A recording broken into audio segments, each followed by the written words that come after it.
What's a good word for people like that? Like megalomaniac? I mean, megalomaniac is usually kind of the thing, right? Yeah. It's people who think that they have the capacity to just step in and do good, and It's like the bad guy in the movie Kingsman. they know how to. I'm glad you brought that up. Great Isn't movie. that film just a bit on the nose? Yeah. They even make the My Fair Lady reference. What's that? Okay, so you know the story of My Fair Lady, right? It was like a woman was like a tramp or something. And Yeah, Eliza Doolittle. And so this is written by George Bernard Shaw. It was actually originally titled Pygmalion and modeled after the Pygmalion myth, but we don't have to go into Pygmalion. So Eliza Doolittle is this tramp, basically. And these two rich guys find her, and they're like, I have a bet, and they're gonna bring her in and teach her manners well enough to fake it. And if she can get to the end of this, fancy dinner at the end of a certain amount of time and convince everybody that she's not basically a flower girl, which I think is what it actually is. She's selling flowers or something, and that's, of course, a symbol for something. Then, one or the other wins the bet, and it's all this gentleman's bet or whatever. Yeah. And so that's what My Fair Lady is about. So that was written, though, by George Bernard Shaw, who was the leader of the Fabian Socialists, which had the crest of a wolf in sheep's clothing, and it had the explicit agenda. If you can look up they have a stained glass window. It's very famous, called the Fabian glass or the Fabian window, and it actually says something like, it shows the world heated up on a forge set on an anvil, and they're hitting it with hammers, and one of the people hitting it is George Bernard Shaw, and it's like heated up and remold it to the heart's desire or something like that.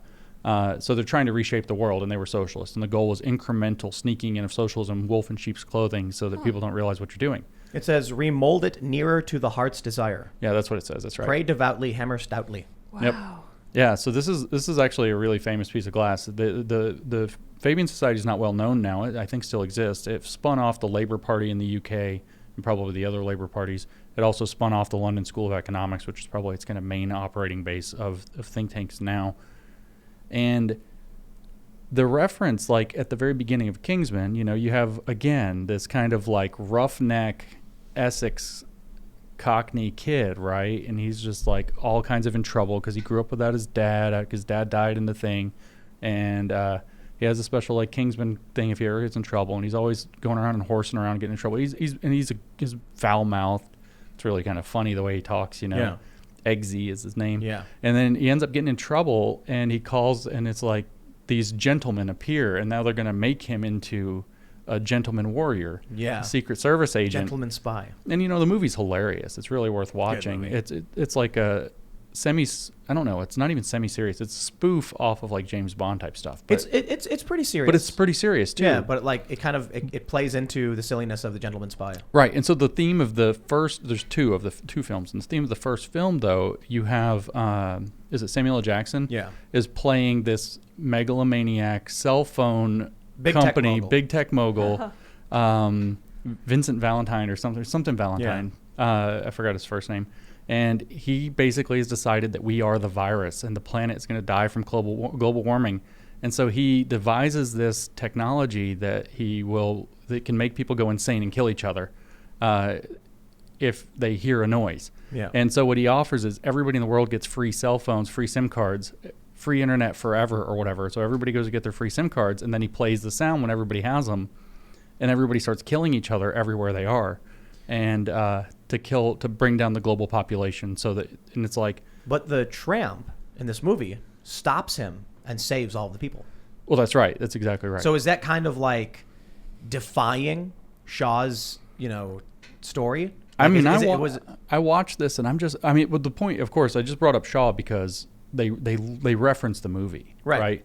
And so they reference the play, I should say, My Fair Lady. What I mean is, in the movie, the bad guy is the guy who wants to kill all the people to stop global warming. Correct. The good guy using is a high-tech media device Right. that makes people crazy, which is super on the nose. Exactly.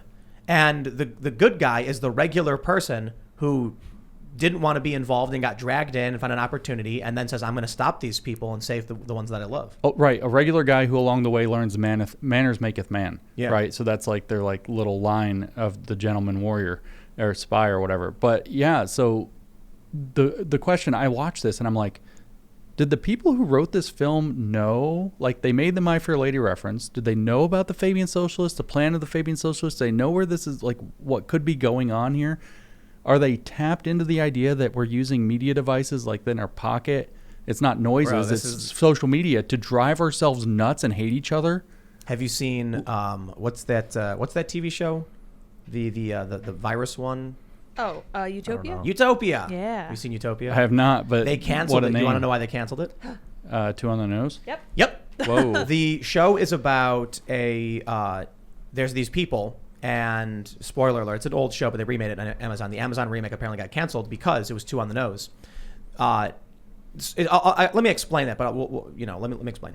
There's a comic book, and in the comic there's clues to what's really going on.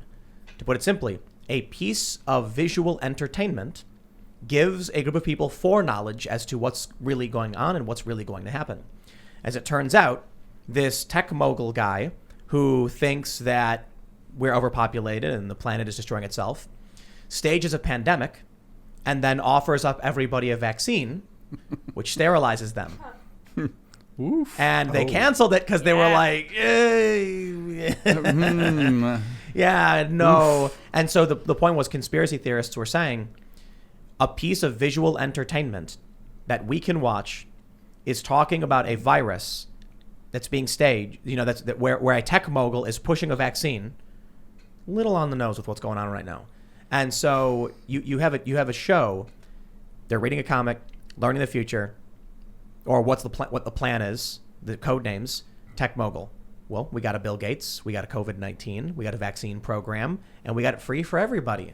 And so they were like, stop the show. Yeah, wow. And the original version of it actually was back in I think 2011 or something in the UK. Ooh. Yeah. I mean, life imitates art, I guess. Mm-hmm. Did you ever see that video game Plague Inc.? No. Plague Incorporated. It was like the object. It's still super popular. Yeah, well, it got banned in China right after COVID. Yeah, they banned it. But the point of the game is you're playing as a virus or a pathogen of some sort, and you want to infect all of humanity and destroy them. And so after China banned the game, some time went by. They were like, we feel really bad about this. They just released their expansion, The Cure. So now you play as a doctor trying to vaccinate and stop the plague. It's free for everyone until COVID's done, by the way. So they said. Yeah. So good, bad, I don't know, but super keyed into the manipulation of media, that's for sure. There's a gender studies paper that's titled Women's Studies as a Virus, right? Is that yours? No, this one's real. It's by Michael Karger and Baran Foz. And they actually argue that the virus makes the ideal metaphor for feminist and women's studies and gender studies pedagogy. And they say that what it should be is that people are being infected in their disciplines and by maybe minoring in the subject or whatever, and then going off into graduate school to infect other disciplines. And then they compare themselves. Memes. I kid you not. They compare themselves favorably to all of HIV, Ebola, and cancer. Wow. They compare their own discipline favorably. They say HIV is immune suppressing, and so you have to take up steps that make you immune suppressing because it's a very effective virus. Ebola is extraordinarily powerful and dangerous and contagious. And cancer represents, I'm not joking, they talk about viruses entering cells, maybe like the HPV or whatever, and changing the DNA in the cell, and then that leads to cancer. And they said that represents permanent transformational change of disciplines and other departments and other walks of life and affinities. Cancer? That's how they want to permanently change I systems? wish they literally call themselves cancer, HIV, and Ebola. Wow. In the paper. I wish the grand conspiracies were real sometimes because life's kind of boring. I mean, it's like... And it's probably just you look for patterns. I think they are sometimes. That's the crazy part. Yeah, like Gulf of Tonkin, and we know that. Yeah, we do know that for a fact. I mean, for admission anyway. Yeah, mostly for... I think there is still some, pushback. But sometimes these crazy conspiracies are real, which makes life worth living. I mean, it's just so interesting to me. It also makes life very dangerous if you look into certain things like State Street, BlackRock, and what's that other big investment firm? There's like 3 investment firms that run the earth, basically. There's, right. It's the real government. Yeah. At some point, and this is true, a lot of people realize, because I've actually talked to politicians who have said this. It's called Vanguard. BlackRock, and State Street. Vanguard. Biggest investment firm in the world. Yeah. I've actually met politicians who say it's sometimes better to have the power in the shadows than it is to be the public face. And so a lot of politicians are straight up performative. They're there to entertain and keep stability in the sense that, like, it's almost like, we had the Colosseum of Rome. people were suffering, they were hungry, there was chaos, there was corruption. So give them fights and throw bread in circuses, right? Well, now they're effectively doing that in Congress. You'd see for the longest time these politicians yelling like, my colleague over there across the aisle just hates everybody and I am sick of it. And then once it's over, like you see the cameras, like, the actual news network would pull away, but actually in the Senate, they'd walk over, shake hands, pat each other in the back. C-SPAN never turns off, but nobody's watching it. Yeah, you'd watch them shake hands and grab a drink together and be hanging out and laughing, and it was like all a performance. Because there are people, they keep the people in this country divided to a certain degree. And, maybe it's on purpose, maybe it's not, but it's actually what the machine does. Whether these politicians intentionally do it, I'm sure a lot of people would say they would, the machine does it regardless. Right. The city people and the rural people are divided. Even in red states, blue, like small towns, are blue. It's the weirdest thing. I was in rural West Virginia, and I drove through a tiny town, and it was all critical race theory. And I was like, wait, I just drove like a mile away and it was all Trump signs. But in this small town where you had proximity, more density, it was like Black Lives Matter flags and stuff. So you think they're playing performance, these politicians, because it's too dangerous to go deep on like the real issues? No. The real companies like Vanguard and stuff? I think the problem is they don't care and they don't pay attention. That might be true. So it's an easy opportunity for those with massive power to just keep gaining power and no one will stop them. I mean, Kennedy got killed. I don't know if it was a political coup or not, but the dude was speaking out against the military-industrial complex and got killed. That sucked. So, and not since have any president ever come out against the military. Yeah, he did a little bit. Actually, not really. No, he didn't really. Yeah. I mean, a little bit. Weapons deals. He acknowledged it, but he didn't do anything. He wasn't saying, I'm going to break it up. He was all in favor of the weapons deals because of the money, but he was not in favor of the war because he promised to end it. And so it wasn't, perhaps if you believe in the conspiracies, it wasn't a kill-worthy thing. It was like, he's still selling our weapons. We're getting money, but he just won't. Using drone bombers. How do we sell more if he's not using them? You know what I mean? Yeah. So they didn't like that. They wanted more war. But he wasn't like overtly like, I'm going to break up the military-industrial complex like Kennedy said. He was very overt about it. Wow. Fearless. Thanks for checking out this clip from the Timcast IRL podcast. If you want to see the full show, come back to this channel, youtube.com/TimcastIRL, Monday through Friday at 8 p.m., where you can leave comments and super chat, and we actually will read your comments on the show. Don't forget to like, share, subscribe, and if you want exclusive members-only content, segments you can't get anywhere else, go to timcast.com, become a member, and we even have full bonus episodes. Thanks for hanging out, and we'll see you all next time.